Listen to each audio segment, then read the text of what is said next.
Welcome back dear student, स्वागत है आपका ई लेक्चर सीरीज। जैसा कि आपको पता है एएफएम के अंदर जो हमने फाइनल अकाउंट के अंदर एडजस्टमेंट शुरू किया था वो डेटर्स का एडजस्टमेंट शुरू किया था।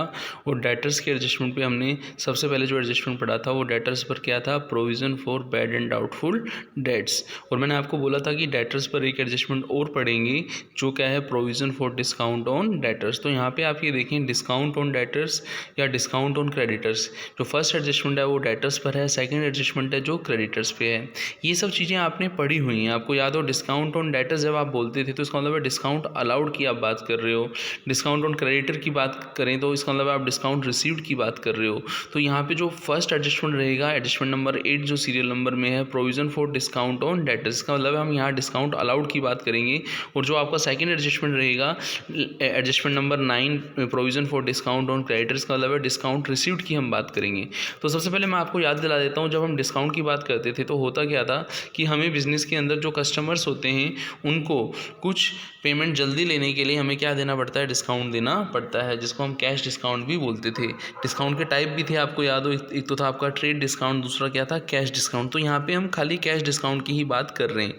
तो आपको प्रोविज़न की मीनिंग पता है, provision means when some amount kept separately, ठीक है ना, फॉर राइट ऑफ एक्सपेंसेस, वो क्या कहलाता है, आपका प्रोविज़न कहलाता है। तो इसका जो प्रोविज़न जो रहेगा, provision for discount on debtors, इसका मीन्स ये रहेगा कि when some amount kept by the business separately, कि बिजनेस किसी अमाउंट को अलग रख रहा है, फॉर राइट ऑफ किसको करने के लिए, राइट ऑफ लॉसेस। कौन से लॉसेस, जो discount on debtor, discount allowed के कारण है, तो उसको हम क्या बोलेंगे, provision for discount on debtors बोलेंगे। तो अब मीनिंग की बात करें, amount kept by business separately for write off losses which will be incurred due to discount allowed to debtors known as a provision for discount on debtors माना जाएगा।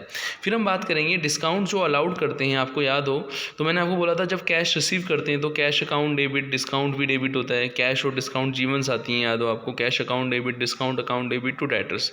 तो वहाँ पे हम यदि देखें तो जब डिस्काउंट डेबिट टू डेटर्स का मतलब ये हुआ है कि ये डिस्काउंट डेबिट टू डेटर्स किसकी एंट्री है, डिस्काउंट अलाउड की एंट्री है। तो यहाँ पे आप सेकंड देखें तो यहाँ पे लिखा हुआ है discount allowed reduces the balance of sundry debtors, so in adjustment entry discount account will be debited and sundry debtors will be credited. कि डिस्काउंट अलाउड है तो आपका एक्सपेंसेस है वो डेबिट होगा, और डेटर्स डिक्रीज हो रहे हैं तो डेटर्स का नॉर्मल बैलेंस डेबिट होता है, तो डिक्रीज करने के लिए उन्हें हमें क्या करना पड़ेगा, क्रेडिट करना पड़ेगा। अब डिस्काउंट की यदि हम बात करें तो डिस्काउंट क्या है, आपका इनडायरेक्ट एक्सपेंसेस है। और जब इनडायरेक्ट एक्सपेंसेस होगा तो उसको हम कहाँ शो करेंगे, बोलो, प्रॉफिट एंड लॉस अकाउंट में शो करेंगे। तो यहाँ पे आप ये देखेंगे कि जो सबसे पहले हमने डिस्काउंट की एंट्री किया, डिस्काउंट अकाउंट दिया टू सन्ड्री डेटर्स, ये आपको समझ आ गई होगी, डिस्काउंट अलाउड एक्सपेंसेस है इसलिए डेबिट किया है, और डेटर्स डिक्रीज हो रहे हैं इसलिए डेटर्स को हमने क्रेडिट किया है। दूसरी एंट्री क्या होती है कि जब हम प्रोविज़न बनाते हैं तो प्रोविजंस बनाने की हमेशा ये एंट्री याद रखिएगा, जब प्रोविज़न आप बनाते हो इन फ्यूचर लॉसेस इनकर्ड कर रहा है, सरप्लस इंक्रीज नहीं कर रहा, तो हम लॉसेस वाले को डेबिट करते हैं। तो P&L account debit to provision for discount बोलेंगे, क्योंकि इससे लॉसेस है एक तरीके से। P&L अकाउंट दिया to provision for discount debtors बोलेंगे।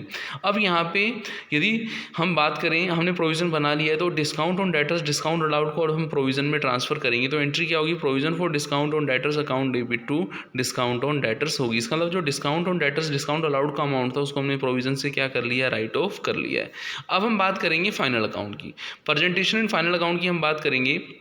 तो आपको पता है हमने पहले भी एडजस्टमेंट किया था बैड डेट्स का, तो वहाँ पे हमने देखा था कि डेटर्स का एडजस्टमेंट जो होता है पहले बैड डेट्स होता है फिर डिस्काउंट का होता है। सेम वैसे ही यहाँ पे भी डिस्काउंट में भी वही होगा, पहले डिस्काउंट जो है ऐड फर्दर, जो डिस्काउंट हमने दिया है, जो हम एडिशनल डिस्काउंट की बात कर रहे हैं, ऐड करेंगे न्यू प्रोविजंस, ठीक है ना, और लेस करेंगे ओल्ड प्रोविज़न। ऐसा क्यों किया जाता है, इसका भी आंसर मैं आपको बता देता हूँ कि जो डिस्काउंट है वो बढ़ेगा फर्दर डिस्काउंट से, तो इसलिए डिस्काउंट ऐड हो जाएगा, और जो न्यू प्रोविजंस है उससे भी क्या होंगे, डेट्स कम होंगे, है ना, तो बैड डेट्स में वो ऐड हो जाएगा, और ओल्ड प्रोविजन से पैसा जो पुराना हमने रखा हुआ था वो यूज़ में आ जाएगा, तो वो लेस हो जाएगा।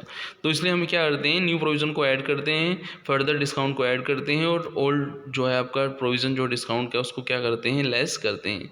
बैलेंस शीट में आएंगी तो डेटर्स में पहले बैड डेट्स का एडजस्टमेंट होगा। आपको याद हो, bad debts less further bad debts less new provision for bad debts, क्योंकि जो बैड डेट्स हैं उनको हम डिस्काउंट नहीं देते, तो पहले उनको हम लेस कर लेंगे जो पुराने थे लास्ट एडजस्टमेंट से, फिर हम फर्दर डिस्काउंट और न्यू प्रोविज़न को क्या कर देंगे, लेस कर देंगे। तो यहाँ पे जो अपना फर्स्ट जो एडजस्टमेंट था, provision for discount on debtors या डिस्काउंट अलाउड क्या होता है, पूरा होता है। अब हम बात करेंगे सेकंड एडजस्टमेंट की। सेकंड एडजस्टमेंट क्या था, provision for discount on creditor. Provision for discount on creditor का मतलब ये हुआ कि जब हम डिस्काउंट अलाउड की बात करते हैं तो कहीं ना कहीं डिस्काउंट रिसीव्ड भी होगा। तो जो डिस्काउंट रिसीव्ड होगा वो सरप्लस अमाउंट होगा, उसको बिजनेस में कहीं ना कहीं प्रॉफिट्स के फॉर्म में दिखाना होगा। तो when discount received from creditor is kept separately in a reserve by the business to arrange such surplus is known as a reserve for discount on creditor।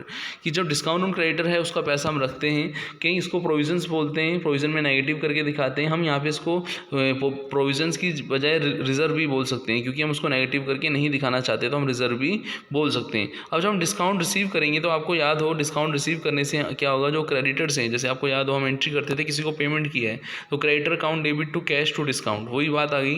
Creditor debit to cash to discount मतलब ये है कि cash भी credited और discount भी credit. और हमने बात भी की थी कि जो डिस्काउंट यदि क्रेडिट होता है तो कैश भी क्रेडिट होता है। तो डिस्काउंट रिसीव फ्रॉम क्रेडिटर के केस में क्रेडिटर का बैलेंस डिक्रीज होगा, है ना। तो क्रेडिटर का बैलेंस क्रेडिट होता है, डिक्रीज करने के लिए इसको हम क्या कर देंगे, डेबिट कर देंगे।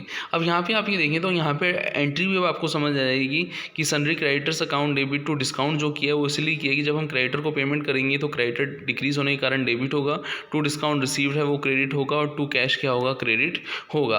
अब हम क्या करेंगे, जो हमने डिस्काउंट रिसीव्ड किया है उसको हम जो रिजर्व में रिकॉग्नाइज करेंगे तो प्रॉफिट्स होता है, रिजर्व जो प्रॉफिट होता है तो हम क्या करेंगे, प्रॉफिट एंड लॉस की क्रेडिट साइड में रखेंगे। तो यहाँ पे एंट्री क्या होगी, जब हम इसको रिकॉग्नाइज करेंगे तो एंट्री होगी reserve for discount on creditor account debit to P&L। इसका मतलब ये हुआ कि हमने रिजर्व का अमाउंट क्या कर दिया है, P&L के क्रेडिट में इंक्रीज कर दिया है। अब जो पैसा हमें डिस्काउंट की फॉर्म में क्रेडिटर से मिलता रहेगा उसको हम रिजर्व में भेजते हुए चलेंगे। तो एंट्री क्या होगी, यहाँ पे जो डिस्काउंट जो हमने क्रेडिट किया था ये तो डेबिट हो जाएगा, और जो रिजर्व जो हमने रिजर्व जो है इसका पैसा हमें रिजर्व में क्रेडिट करना है तो रिजर्व यहाँ पे क्या हो जाएगा, क्रेडिट हो जाएगा। तो यहाँ पे हमने ये एंट्री की है डिस्काउंट अकाउंट डेबिट टू आपका reserve for discount on creditor. ये हमने इसलिए किया क्योंकि रिजर्व इंक्रीज हो रहे हैं और रिजर्व का क्रेडिट बैलेंस होता है, इसलिए उन्हें इंक्रीज करने के लिए हमें क्या करना होगा, क्रेडिट करना होगा। तो यहाँ पे अब हम बोल सकते हैं कि डिस्काउंट ऑन क्रेडिटर जो है वो एक तरीके से इनकम है और रिजर्व की फॉर्म में रखा जाता है ना, रिजर्व की फॉर्म में रखा जाता है। दूसरा हमने बात की जो डिस्काउंट होता है उससे क्रेडिटर का बैलेंस डिक्रीज होता है, इसलिए हम क्रेडिटर को डेबिट कर देते हैं, एडजस्टमेंट एंट्री में डिस्काउंट को क्रेडिट करते हैं। हमने ये भी बात की, हमने ये भी समझा कि जब हम एंट्री करते हैं creditor account debit to discount करते हैं तो हम क्रेडिटर को तो डेबिट कर रहे हैं लेकिन डिस्काउंट को हम क्या कर रहे हैं, क्रेडिट कर रहे हैं। और डिस्काउंट इनडायरेक्ट इनकम है तो P&L में शो करेंगे, ये भी हमने बात की। और जब P&L से हम अमाउंट क्रेडिट करते हैं तो P&L अमाउंट क्रेडिट करने मतलब P&L की क्रेडिट साइड में आएगी वो चीज़, तो वहाँ पे एंट्री क्या होगी, P&L अकाउंट क्या होगा, आपका क्रेडिट होगा।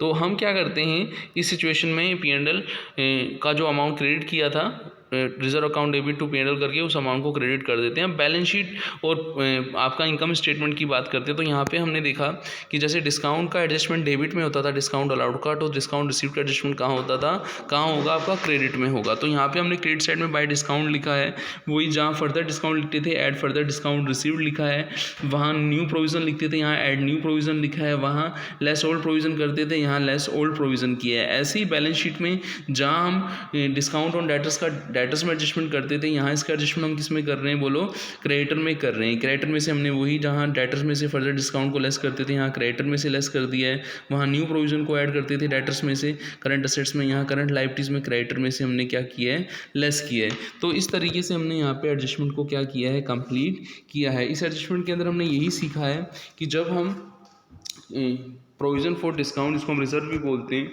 उसका जब हम एंट्री करते हैं तो उसका P&L में भी ट्रांसफ़र करना होता है, P&L में भी प्रेजेंटेशन करना होता है, जैसे हमने यहाँ पे P&L की क्रेडिट साइड में किया। दूसरा उसका प्रेजेंटेशन हमें कहाँ करना होता है, बैलेंस शीट में करना होता है। तो अब यहाँ पे अपना ये जो एडजस्टमेंट है वो पूरा होता है।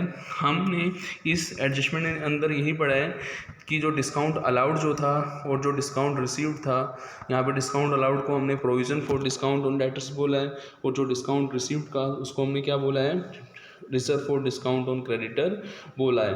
तो कैसे हम प्रोविजंस को बनाते हैं, कैसे हम रिजर्व्स को बनाते हैं, कैसे हम इनकम एक्सपेंसेस को प्रोविज़न और रिजर्व में रिकॉग्नाइज करते हैं, यहाँ तो हमने थियोटिकल बैकग्राउंड के फॉर्म में समझा है। आने वाले लेक्चर्स के अंदर इसी का ही हम क्या करेंगे, प्रैक्टिकल करेंगे। और एक चीज़ हमने ये भी सीखी है कि जो अपना डेटर्स होता है उसके दो एडजस्टमेंट होते हैं, एक तो बैड डेट्स का एडजस्टमेंट होता है डेटर्स का, और दूसरा क्या होता है आपका डिस्काउंट अलाउड का एडजस्टमेंट होता है। और क्रेडिटर का हमने यहाँ पे एक एडजस्टमेंट सीखा है कि क्रेडिटर में डिस्काउंट रिसीव्ड का का एडजस्टमेंट होता है, जिसको हम क्या बोलते हैं, reserve for discount on creditor बोलते हैं। तो यहाँ पे हमने प्रोविजंस को और रिजर्व्स का थियोटिकल बैकग्राउंड समझा है। आगे हम एक न्यूमेरिकल क्वेश्चन से हेल्प से इन सभी को हम देखेंगे। डेटर्स का जो बैड डेट्स है और डिस्काउंट ऑन डेटर्स है वो, प्लस डिस्काउंट ऑन क्रेडिटर्स को देखेंगे। तो मिलते हैं नेक्स्ट लेक्चर में। थैंक्स।